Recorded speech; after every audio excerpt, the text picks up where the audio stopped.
বাংলা বলতে একটু অসুবিধা হয়, ভুল ত্রুটি হলে ক্ষমা করে দিন। এই যে দেখতে পাচ্ছ সুন্দর সিদ্ধ হয়েছে। আর বন্ধুরা দেখো আমাদের পুচকুর ঘুমও কমপ্লিট হয়ে গেছে। কি পাপা? তো নমস্কার বন্ধুরা, আমি তন্ময় আর তোমাদের সবাইকে আর একটা নতুন ব্লগে স্বাগত জানাই। আর আজকে হচ্ছে আমার 30 ডে ব্লগ চ্যালেঞ্জের 8ম দিন। আর আজকের দিনটা হচ্ছে রোববার। তো রোববার মানে কিছু স্পেশাল খাওয়া দাওয়া। তো চলো তোমাদের কাঞ্চি বৌদিকে জিজ্ঞেস করে দেখি আজকে কি স্পেশাল খাওয়া দাওয়া থাকবে। কাঞ্চি, আজকে কি খাওয়া দাওয়া হবে দুপুরবেলা? মাংস। মাংস কি? মুরগির মাংস? পোল্ট্রি? পোল্ট্রি কি বানাবা? কারি? কারি বানাবো না, তাহলে মানে ফ্রাই। আচ্ছা, ফ্রাই বানাবা। বন্ধুরা আজকে নেপালি স্টাইলের চিকেন ফ্রাই তোমাদের কাঞ্চি বৌদি বানিয়ে দেখাবে, যেহেতু তোমাদের কাঞ্চি বৌদি নেপালি। ও কি ঘুমাচ্ছে? ও স্যারিলাক্স খাবে না? খাবে। বানাই দাও না, বানাই দাও। তো চলো আমাদের পুচকু শোনার জন্য এখন একটু স্যারিলাক্স বানিয়ে দেই। জল ঢেলে দেই, প্রচুর ঠান্ডা জল, বাপরে বাপ। লাইটার কোথায়? গ্যাসের লাইটার কোথায় গো? জলটা ফুটতে ফুটতে আমরা স্যারিলাক্সটা বাটির মধ্যে নিয়ে নিই, তাই না? বানাবো না এখন, তাহলে ঘুমাইছে পুচকু নাকি ঘুমিয়ে পড়ে। তাহলে থাক, ঘুম থেকে উঠুক তখন বানিয়ে খাওয়াবো। হ্যাঁ। আর বন্ধুরা জল দেখতে পাচ্ছ, জলটা ফুটে গেছে। তো এটাকে নষ্ট করে লাভ নেই, এটাকে না ফ্ল্যাক্সের ভেতরে ঢেলে দিই একবারে, জিনিসটা পরে কাজে লাগবে।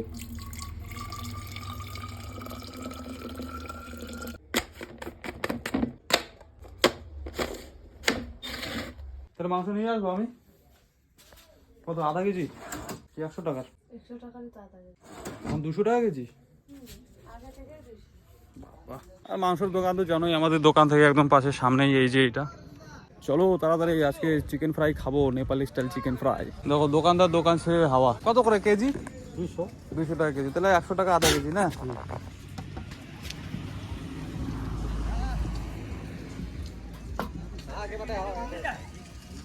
একটা পা 294 গ্রাম।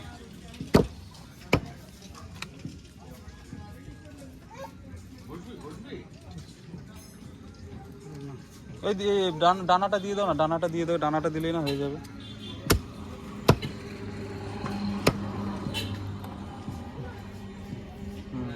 বেশি ছোট হয়ে গেল, ওটা অমনি ছেড়ে দাও, অমনি ছেড়ে দাও।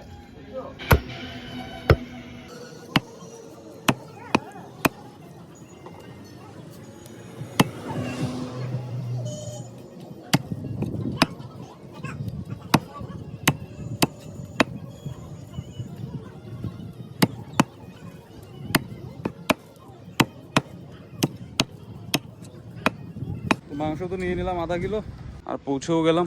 কাঞ্চি, তোমাদের বৌদি কোথায় চলে গেল? কাঞ্চি, কাঞ্চি, এ আবার কোথায় চলে গেল?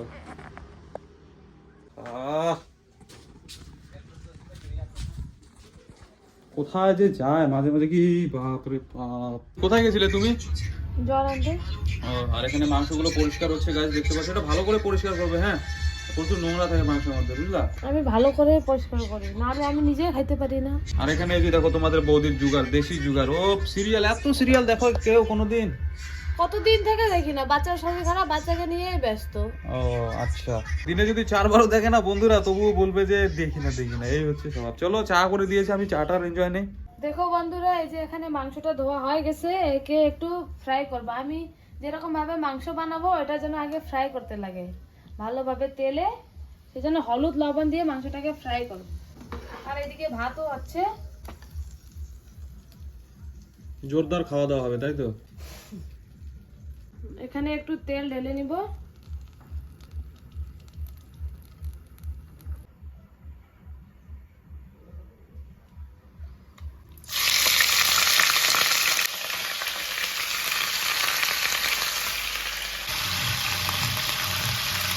এখানে দিয়ে দিব অল্প একটু হলুদ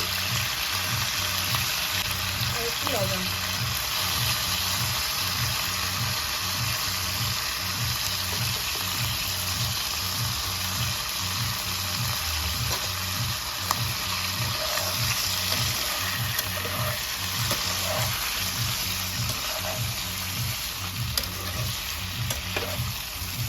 তো এটাকে মোটামুটি কতক্ষণ অবধি ভাজবা? 20-25 মিনিট। 20-25 মিনিট? হ্যাঁ, হালকা ফ্লেমে ভাজবো না, লো ফ্লেমে, একদম লাল লাল করবো এটাকে। আচ্ছা আচ্ছা। এই যে এখানে মাংসটা ভাজা হয়ে গেছে, এখন এটাকে বন্ধ করে রাখবো।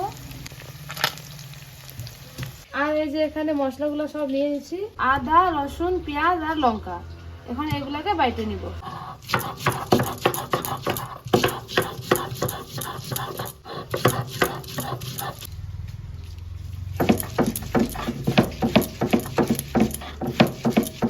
এখন মাংসটা রান্না বসাবো, সেই জন্য এখানে একটু তেলটা ঢেলে নিই। আর আমার বাংলা বলতে একটু অসুবিধা হয়, ভুল ত্রুটি হলে ক্ষমা করে দিন। গোটা জিরা, তেজপাতা, পেঁয়াজ কুচি আর 2টা কাঁচা লঙ্কা।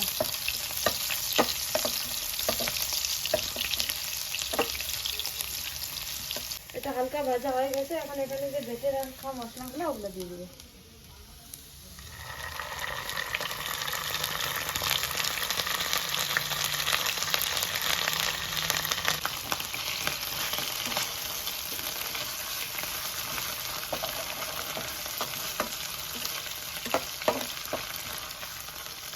হলুদ গুঁড়ো, জিরা গুঁড়ো, ধনিয়া গুঁড়ো, লবণটা অল্প দিব, তখন মাংস ভাজার সময় লবণ দেওয়া হয়েছিল, সেজন্য লবণ একটু। লঙ্কা গুঁড়ো দিব না, এখানে লঙ্কা আমি বেটে নিছি আগে, সেজন্য এখন লঙ্কা গুঁড়ো দিব না।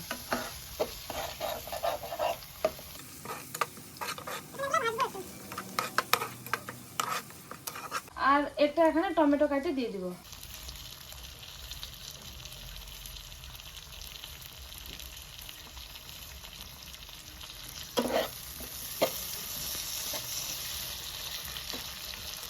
আর একটু জল।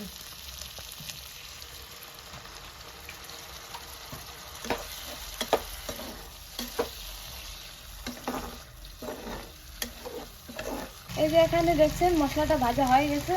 আগে যে আমি এখানে ভেজে রাখছি, যেরকম পারো ওরকমই বলো না। আগে যে আমি এখানে আলু আর মাংসটা ভেজে রাখছিলাম, ওইটা এখন আমি এখানে দিয়ে দিব।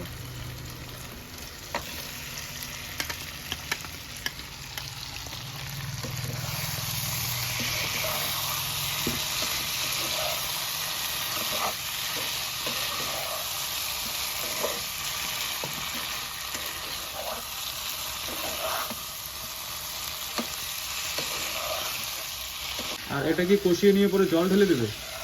অল্প একটু, বেশি জল না, জল থাকবে না এই মাংসটাতে, একদম ফ্রাই? হ্যাঁ একদম fry। আচ্ছা, এটাকে নেপালিতে কি বলে? মাসু ভুটুরে। মাসু ভুটুরে?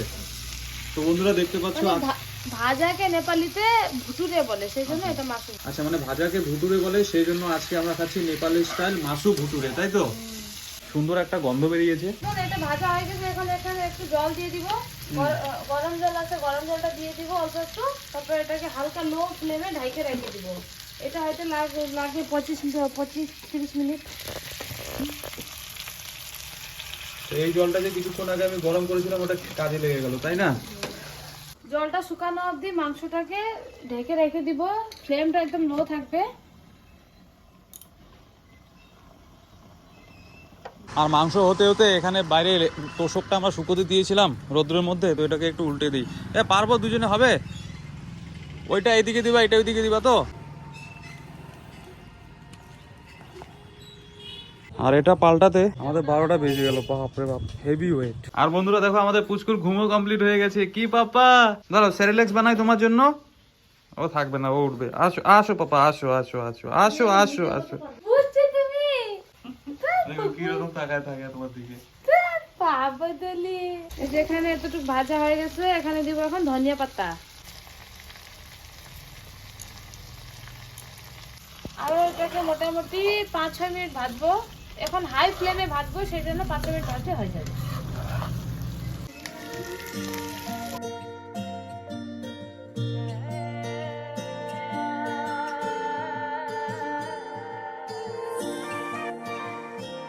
তো চলো বন্ধুরা, মাংসটা তো দেখতে পাচ্ছ হয়ে গেছে।